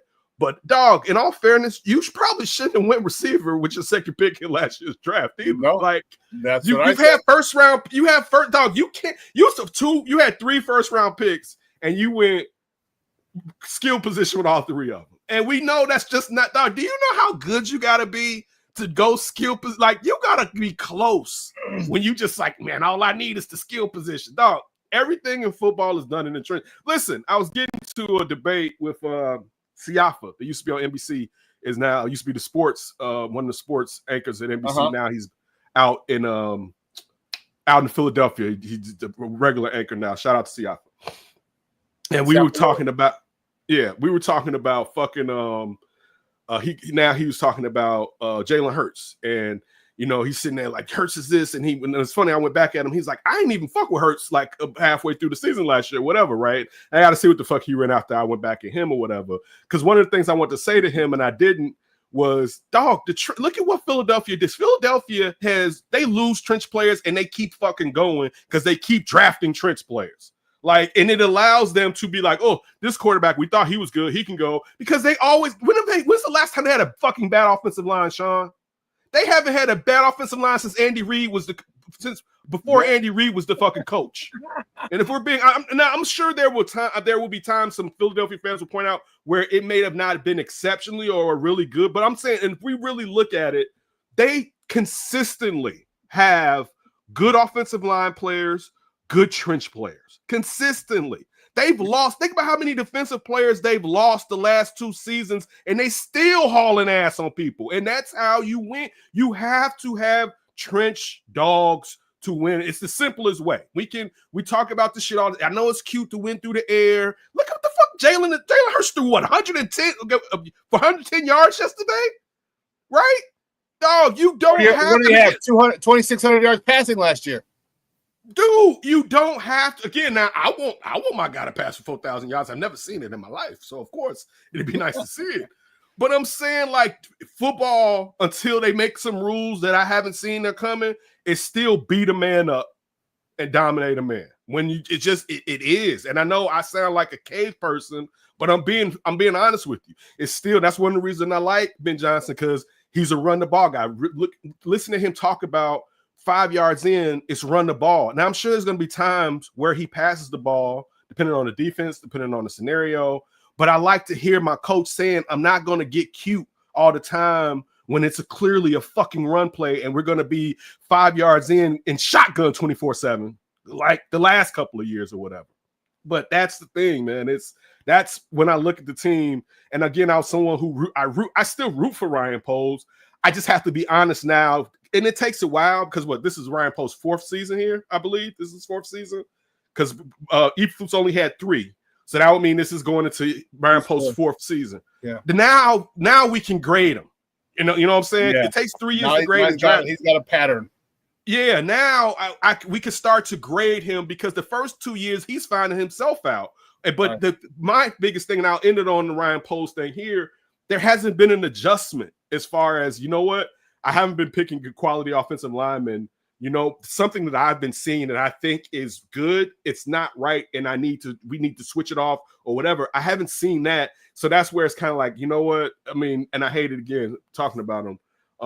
But then extending him, and I feel like they should have waited. Now, this is a House Hall thing. This is a coach and the GM being in the same timeline. But I just felt like it was a huge mistake. You can still fire him and just pay him. It's not like it's going to hit your cap. That GM money doesn't count on the cap. You don't have dead weight from GM contracts on your cap. But yeah, that's just me stepping off the soapbox talking about personnel and how it bothers me. But great win, particularly going into a bye. It was a great win for them. Particularly also just being that it was a shitty game. Like, you gotta have to pull out shitty games. Yeah. You know, and that I think 1983, Ken. 1983. You gotta win ugly. Yeah, you know. And for Ben Johnson to be able to do it, because he's learning. He's never been a head coach before. You know what I'm saying? He's learning this too, and he's growing, and he's picking how up much of it's put on him because he's changed the culture to this point. He's always talking about it. As you saw that post-game speech, I think I've said this on here. He's the most important thing. And it'll be a while. He can make some. It'll be a while before I move off of him. I think just looking at how well he was as a coordinator, but also the fabric again, established and run. Like, yeah, I can do all this hijinks and razzle dazzle, but his foundation is beating your ass. First, I'm going to hit you in the mouth, and then we're going to try to spread you out and gas you for a lot of yards too with our run game. You know, it's not just a finesse run game. It's a power run game that can also use space and also athleticism to get a chunk of yards. You know what I'm saying? So I think a lot is on him, and he's done nothing to this point where I'm like, he's been a mistake. It's still early. He doesn't seem like, because a lot of times you talk about offensive coordinator, talking about someone who hasn't played in the pro level. You're worried about how they connect with professional athletes. You're worried if they're too cerebral. I think some of the things when you think about Mark Trestman was partially he was a tad bit too cerebral. And Ben Johnson gives you Ben Johnson gives you that. No, I'm a football guy too. So I think he's more important than Caleb. I mean, if Ben Johnson is not who we believe he is, Chicago's in a lot of trouble because all the shit is gonna have to get redone again. You know what I'm saying? Like, he to me, seems like he can be a stabilizing factor, but not just a stabilizing factor, a multiplier. And I'm interested to see what they do. I'm interested to see what Dennis Allen does after this break. You know what I'm saying? And I'm putting this on Ben Johnson too, because I hope he's not the type of guy where, even though it's Dennis Allen's defense, I'm hands off, because you're too much of an excellent offensive mind to not tell him what you've been seeing offense do to his defenses. Like you're too. You have to tell. Like particularly, we talk about running. One of your fortes, like something has to stop here, because the motherfuckers are not where they need to be. Like regardless of how. Look, first of all, when we're talking about running, we're not talking about. We're definitely talking about penetration. You know what I'm saying? Mm-hmm. But we're not talking about, okay, I got this stud lineman, and he's this athletic and he gets to the quarterback. This is filling in your spot, basically. You know what I'm saying? Like hat on hat, and then it's the open spot. Your ass linebacker, whatever, should be, or DB should be filling in that hole. It's broken from the rooter to the tutor. You know what I'm saying? And that's where they need to figure out what the fuck is, because even if they're not stout, they should be better than what the fuck. Ashton Gentry, look, we all knew Ashton Gentry was gonna have his best game as a professional player. We seen it. No, we seen it. We knew it was like, damn, Ashton Gentry is about to get his numbers up. It's nothing worse than in any sport you've ever played, someone thinking, man, I'm gonna get my numbers up on you. There's nothing worse than like, man, my numbers have been stale, but when we play Chicago, oh man, it's like Mike. It's like Mike and Byron Scott go, Byron, you playing today? He's like, no, who's guarding me? Peeler, 50. Right. Clearly I'm getting 50 on you. Clearly. Like that's the thing, man. And now they're that team where if you're like, dude, I'm running the fucking ball, we run the rock. I mean, we're gonna exploit it. And then it just leaves everything to be open, because in all fairness, how can we really get you in the pass game if we can't make you a one-trick pony? You know, if you're able. Let me tell you something though. There were a lot of plays yesterday that they stuffed. They stuffed the run when the defense needed to step up. They did. You're right. But that's the beginning, Shawn. Props. That's the beginning of when the turn starts, where you're getting your ass beat, but then it's bend, don't break, and then you start not even breaking, and we're not even bending as much. You know what I'm saying? Because and that's where, again, when I say there are green flags here. And my bias, I'm looking at it, but you see game on the line. You see that this would be a problem with Caleb. If we didn't see Caleb, and again, I'm not the Civil War is over or whatever, right? So I'm not bringing it up as a debate. If some of the problems with Justin is fourth quarter was the problem with Justin, where your quarterback has to take you down the field consistently in the NFL in the fourth quarter. It can't be it's this, it's that. Hey, you can have two tramps and a whatever. Y'all better at 11. Y'all better get out here and play. You know, I know I ain't got studs, but when you see, and the reason I'm bringing this up, that Caleb can consistently either score when they need to in the fourth quarter or get them in field goal position, which that hasn't been really a problem now. There's been some other issues that he has to grow, but you see that he can do that.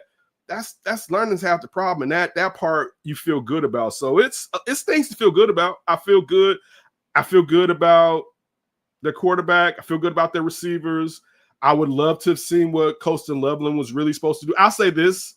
I think it's a knock on Ben Johnson. I think Ben Johnson, and I think it was too early for him to call shots at the draft. I know it's his team. He runs Ryan Poles.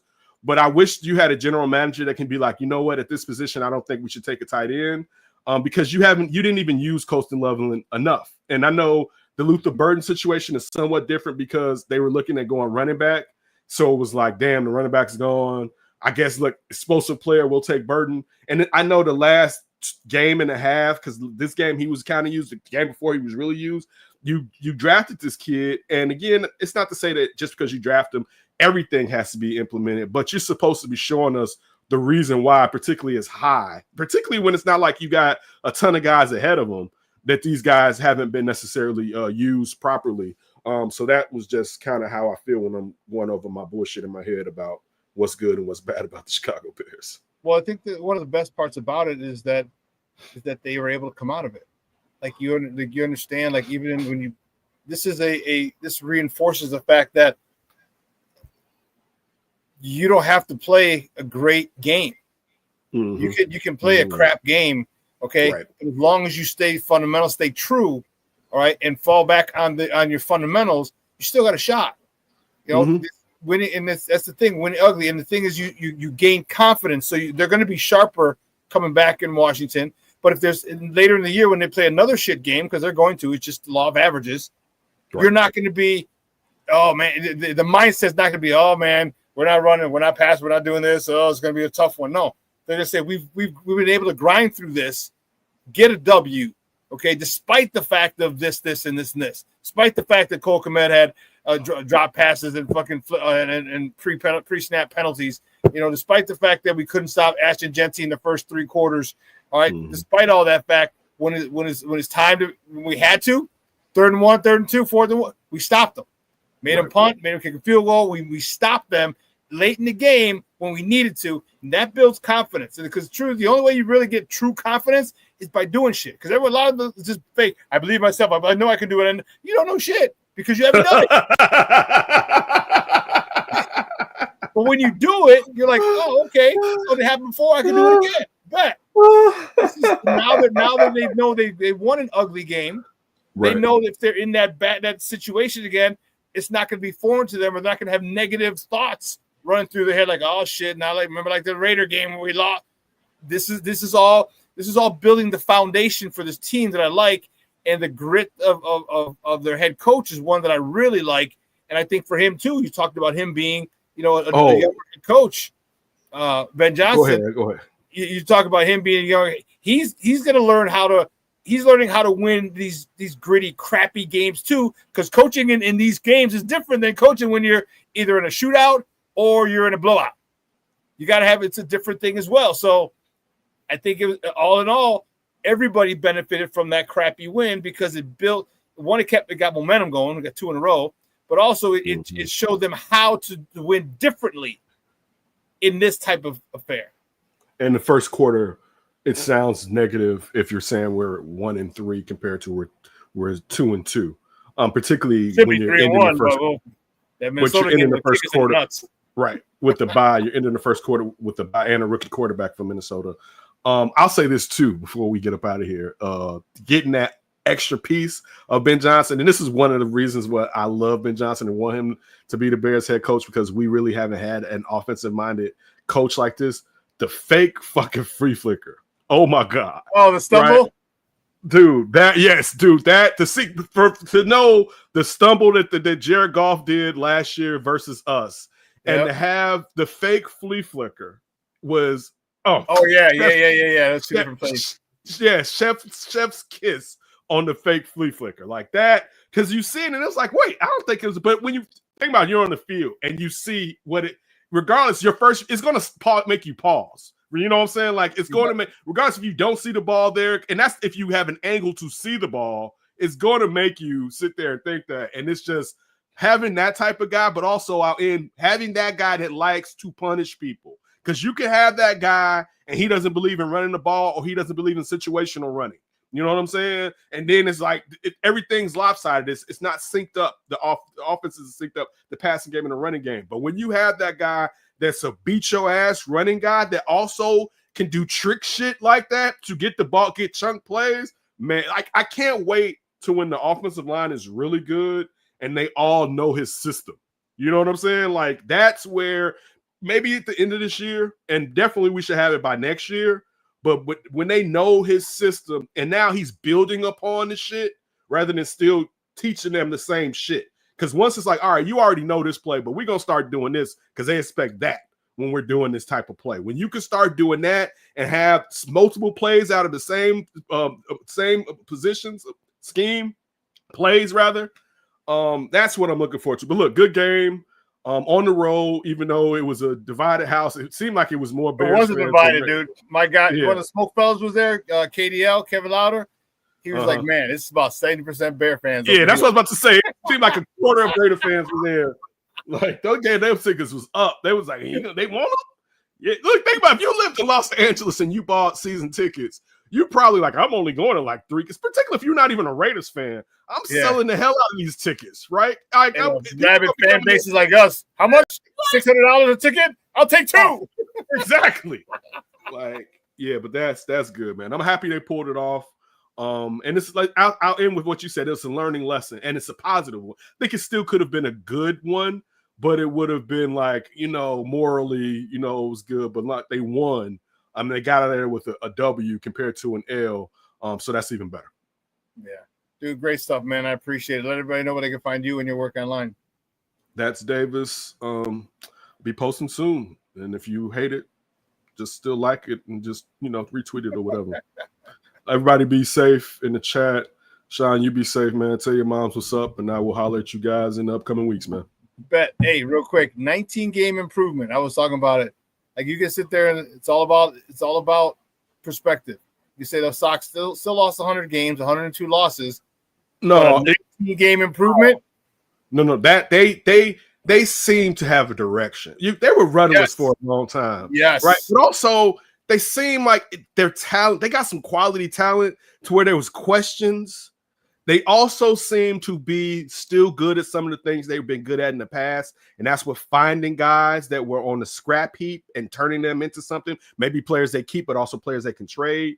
Particularly with the Sox have always been good with fixing pitchers. You know what I'm saying? Either through the ones they drafted or ones they bring in, and they seem to still be able. And that's a quality you can use to trade, but also to build your own team. When I hear the record all the time, I'm like, it's still, when you think about how bad they were last year, because you can't make that type of leap in baseball. That's crazy in baseball. I'm not saying it'll never happen, but that's crazy to be that bad unless you had like a bunch of all-stars coming out of the farm system, and then you traded, they all hit. And they all hit. They all hit, right? So Shawn, I'm with you. I feel a lot better about them than I have. We'll have to see next year. Do they take another step? Let's get our next Tuesday, $5 Tuesday date ready. All right. Dude, wait, it's over. It's over though. The season's out though, right? Yeah, season's over. But I'm saying next year we gotta get our $5 Tuesday. For sure, dude. We got to get a couple of those next season and or whatever. But I'm glad it's $5. Oh yeah, dude. I smelled the onions walking into the stadium. You said it was $5, man. I was like, I'm gonna just get $2, man. Dude, you didn't. And that was like the beers are $5. I had a beer while I was walking and grabbed another beer to come sit down with. I was like, hey, what? I'm not getting up again. So right, it's fine. I spent $20, dog. Was full and had a decent buzz on at the game. All right, hanging out with my guy. Dude, great stuff, man. We'll talk soon. Later, Shawn. All right, bro. Man, that was Ken Davis. My man's in them. Dude, hey, great stuff. I want to thank you guys. 2 hours of coming and gone. I want to thank you guys for a lot of love and support, man. Hey, happy Bears Victory Chain Monday. Bears Victory Monday is awesome. Victory Chain is awesome. I love it. Man, I'll be back on Wednesday. Cub fans will be talking about what happened to your boys. All right, we'll still keep talking Bears on Wednesday. But I got to go pick up the warden. All right, she gets out at 11:30. By the time I get there, she'll probably still be waiting for me. But anyway, guys, you have a phenomenal day. All right, Second City Sports is going to join us at 12:15 for more Chicago sports talk. But until then, all right, hit that like button. And I will see you guys on Wednesday. Your boy, the SuperBack. I am out.